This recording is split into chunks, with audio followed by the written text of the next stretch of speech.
Hey guys, and welcome to today's video. I decided to do a bit of a vlogmas for you guys. We'll see how well it goes. It definitely will not be a video every day in December. It may not even be a video every second day in December. But I'm just going to try and make as many videos as I can. I thought I would start off with a bit of a chatty groom, tack up with me, ride my horse with me situation. I love watching like really chatty videos where you're just kind of hearing someone yapping about their life. I don't know, I find it endlessly interesting. So I put up a few questions on my Instagram, a little question box, and yeah, there was a lot of questions. So I'm going to try and do the ones that are most frequently asked, and if there's anything I don't cover, you can just put them in the description or in the comments below and I will answer them there. But I'm going to get some grooming stuff. We are riding the lovely Millie today, who is a sales livery, but who is actually leaving us next week. So that's quite exciting. So she's just getting a couple more rides at home before she heads off. So yeah, I'm gonna get her groomed and tacked up, and then I'll show you guys some riding clips of her. So I'm gonna get some stuff and then we'll get started on the questions. So as you can see from the general muddy state, she has been out in the field this morning. So I hosed her legs, they were very muddy, but we may give her a good brush. So the first question, which was for sure the most commonly asked question, which I totally understand because I'm nosy too and I like to be knowing what people are up to financially, was basically, is the horsey business working or not really?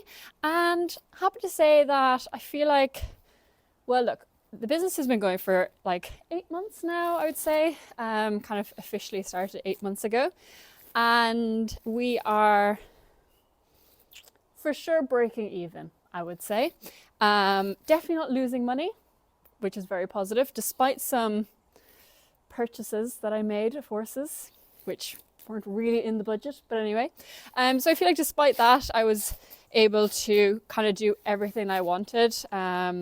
Breeding wise, I had to spend quite a bit of money on breeding this year, which was quite a pain, but anyway.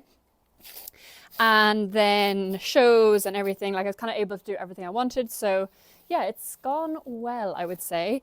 There was definitely more interest in livery spaces than I had expected. Like I had a waiting list and I had to turn people down, which was, I feel like I didn't want to do, especially at the start. I kind of just took every person that approached me. I was like, yeah, I'll find room. And I did. And at one point I had like quite a lot of horses, but I had someone helping me, so it was fine.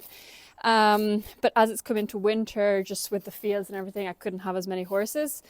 And I now have 6 horses, which I think is perfect. It's perfect. At one point I had 14, guys. That was too many horses. So I have 6 horses now in work. And I think I've kind of changed a little bit the business plan. Initially, obviously, because you're starting, you just want to take anyone that will give you a chance. So I took like every kind of horse, all different types, and for whatever length of time. But I found that what I really loved doing is having the horses long term. And also, I don't enjoy selling horses at all. So I have kind of decided to try and keep more with the horses that are here for a long term, like schooling or competition, and having owners like that, as opposed to, look, I actually quite like the schooling, even if it's short term. It's just the selling I can't stand. I can't, So I think that I only want to sell horses that I own and really know and can like really stand by, like. And to be fair, if there was a horse if someone wanted to bring a horse for sales livery, and if I didn't think it was appropriate, I actually just said no, because I don't want to sell something that, I can't stand behind. So the plan going forward is probably to own more horses and to sell a few of my horses each year. So that's the plan, which is quite exciting. Next year I'm going to have Cal, Dali. A lot of people are asking about Dali. I just can't share what's going on at the moment. It's like nothing bad at all. It's some things I just have to keep private, but he will be here at least for the start of next year. I won't say any more on that. And then I'll have Wiggy, who will be 5. I'll have DELPHI, who will be 4. I'm thinking about getting a sales horse for next year, like one to sell next year, either a 4 or 5-year-old, which would be quite nice. Or sorry, a 4 or 5-year-old now, so it'll be a 5 or 6-year-old next year. And then I have a couple people that are going to have horses here long term. So yeah, it'll be like a good few horses. Like I don't really have space for any more. I've already had people trying to book for next year and I actually just don't have space. So yes, I would say it's going well. And that's kind of the way I'm going, is to have probably less horses, higher quality, and not so many like quick sales horses, like horses that are here. And look, everything's for sale, but it's not like a sales horse where it's here to be sold. It's more like the horses are here to be ridden, and look, if someone wants to buy the horse, there's always a price. So that's the plan. Someone else asked, which I thought was a nice question, or an interesting question, is do I still enjoy it as much now that it's my job? And I have to say I enjoy it more now, I think, because I'm really someone that I like to put like everything into something. I don't like half doing things. So when I had, the job in Australia and I was only riding here for like 6 months, I really obviously loved it, but always felt like I had this like ticking clock counting down to when I had to leave. And I didn't feel like I could put everything into it because I knew I was just putting, money in just to leave again. So it didn't really feel like it was worthwhile. Whereas now I feel like I can put like everything into it, and I really love that. And I like every waking moment is spent thinking about the horses. So it's perfect. I love it. Yeah. On that, a few people actually asked why I didn't go back to Australia. I think I did touch on it earlier in the year, but so if you don't know what I mean, I worked in Australia for the breeding season there for the last 5 seasons. And as a vet, I absolutely loved my job. I love the people I work with. I love the clients. I loved everything about it. But it kind of came to a bit of a natural end because my contract was up. I could have signed a new one. However, there was a bit of change with the people that were going to be working in the practice. So I kind of knew it wouldn't be the same. Also have like the young horses were coming to an age to be ridden now. So it was kind of like, now is probably my chance to just do this horse thing full time and see if it's going to work. I think it was just like the natural time to do it. Like a few things kind of just aligned. But I would go back in a heartbeat. If the horse thing doesn't work out, you'll see me back in Australia, I reckon. But not for now.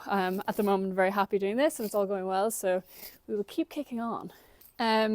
Another question someone asked is just on the topic of selling horses. Is there any of the homebreds that I would keep?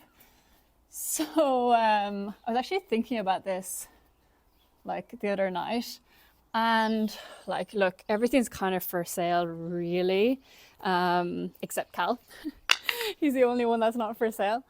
But I was thinking that Seren, I have a yearling who's out of my horse Welbeck, who jumped 135 and who is by Bamako de Muse. And I just feel like if I like her kind of at all, I would really like to keep her as a broodmare, like to breed from, and then eventually when she finishes being ridden, keep her as a broodmare. Because, well, for a few reasons. She's the only filly I have out of Welbeck, so it'd be nice to continue that line. Welbeck is like 17 now, so she won't have that many more foals. Bamako is a really, really good dam sire, so a really good sire of broodmares. So I just feel like it could be perfect. Like if I like the way she jumps and everything about her, it could be the perfect horse to ride and then retain as a broodmare. Whereas most of the other ones, like everything else is a gelding.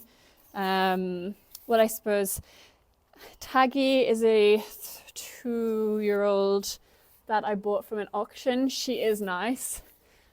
But I think a lot of the mares, I used to always say, I'll keep all the mares. But she can be a bit tickly under her belly, but she's actually getting way better. But now I'm thinking more like really selling the horses is the thing that's going to keep the business going, because that is what brings in like proper money. So I think that with the mares, more likely I will take embryos from them, so if I like them, so I have something. And then it means that, look, if I got like a crazy offer for DELPHI or one of them, I would take it, you know, because I have offspring from them. Obviously the dream is to keep the horses and like jump the big classes and everything like that. Oh my God, look how disgustingly dirty I am. But it's so expensive. To compete in those top shows is so expensive to keep going at that level. So you really do have to have horses being sold to kind of keep the other horses on the road. That's a bit why I'm selling Dali, because I can't afford to bring him out to international shows, which is such a shame because that's where he should be. Like, he's such a good horse, and like he's losing value because I can't bring him out to those shows. So it's a bit of a tricky one. You kind of have to sell them to afford to be able to bring them to compete, which isn't ideal, but that's life. Until I win the lotto or sell a few good horses, that's probably just how it's going to be. But yeah, maybe Saren will be the one that I'll keep. Hopefully you can see me over this side of the horse. But someone asked, do I prefer working with the younger horses or jumping big tracks with the older ones? And I think it just feels like quite a while since I was really working with my own young horses, which I suppose it kind of has been a bit.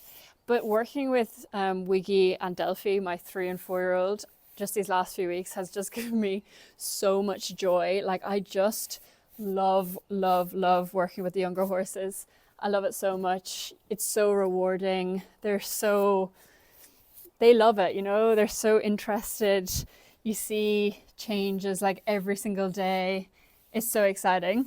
But then at the same time, I love competing. Like, I don't think I could just ride. Yeah, honestly, if I couldn't compete, I honestly don't think I would ride. I would still probably have horses and like maybe breed and do some fun things, but I love like having a goal to work towards. I really love that aspect of it. I love the competitive aspect to it. And it's not even like about winning classes. It's about, you know, the horse's first show or them doing well for them, not necessarily in comparison to other horses, but just like a breakthrough with that specific horse. I get a lot of joy out of that. So yeah, I love the competing. So I think it's kind of perfect at the moment to have a few young horses and then a few, well, 1 or 2 to jump the bigger classes on.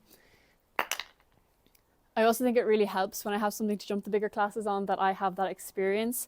And then when I'm bringing the young horses out to their first show, you know, like those young horse classes feel so small because I'm used to jumping bigger with the older horses. So I think that really definitely helps for sure. So someone asked what's like a typical day on the yard at the moment. Because I don't know if you guys know or heard or whatever, but I used to have a girl called Maria that helped me in the mornings. She was so fab, like the best person ever, but she has actually left, which is so sad, but she was super overqualified for this job. She was like totally wasted here. So yeah, she has a really good job now, which I'm very happy for her. I'm sad that she's gone, but I think it was the right decision for her, to be fair. But it does mean that I'm on my own now. I do have a girl that helps at the weekends, which is great. It just gives me like 2 days I can not muck out and like have a little sleep in, which is quite nice. But I basically just get up in the morning, ride the 6 horses in the morning, put them out in the paddock then for the rest of the day, muck out while they're in the paddock, and then do all the other bits and bobs. It sounds really basic, but there's always something that crops up. It's never that easy. For example, today, I'm just finished riding now. This is the last horse. And then I have to bring a horse to an appointment an hour away. So that's my whole afternoon gone. But it just kind of, you know, it all works out. And then the last question before I get up on this lovely horse is there any renovation plans for the yard? A few people did think, oh yeah, I think you only have 6 stables. I don't know how you were having this many horses and work. Are you building more stables? I'm not sure. Well, actually, I just don't have the money to build any more stables, so no is the answer. I do have a few things I want to do, like I'm going to put a stocks in, probably there just for now. That's all getting cleared away in the next few days when my dad and I get time to do it. We also put a concrete slab down by the hosing area, which is really exciting to have that like nice and clean. I took out all the kind of bush and stuff that was on the yard and put down gravel, so it's like a kind of car park, or yeah, for people to turn and stuff, which is great. So very slowly I'm just trying to like make improvements, and yeah, just slowly, because yeah, I don't have the money to just build a shed and stuff. But I would love to build a shed for the hay and then use the current hay shed as a little barn for the mare's foaling. So to put a few, like to have that a little bit separate, because next year, at least I only have one mare to foal, so we'll sort that out when it comes to it. But yeah, just to have this space to have the mares foaling and then not have the competition horses like on top of them, just for a bit of biosecurity. But that is the plan. So I'm going to get my hat on and give Millie a little spin. Hey. I think she's a bit confused because we never tack up here. She's like, why are we standing here? So I'm going to give her a ride. I'll put some clips in. It's actually not from today because I don't have anyone to video me today, but it's from another time I rode her, and it's like fun, lots of jumping, so more interesting, and you can see how she's getting on. If you have any videos you want me to do specifically in December, leave them in the description. Leave them in the comments, and I will try my best to get as many done as I can, but we will see. The days are very short and the weather's really bad. This is a specifically very nice day. So yeah, I'll catch you guys later. Sorry, Mills. Good girl.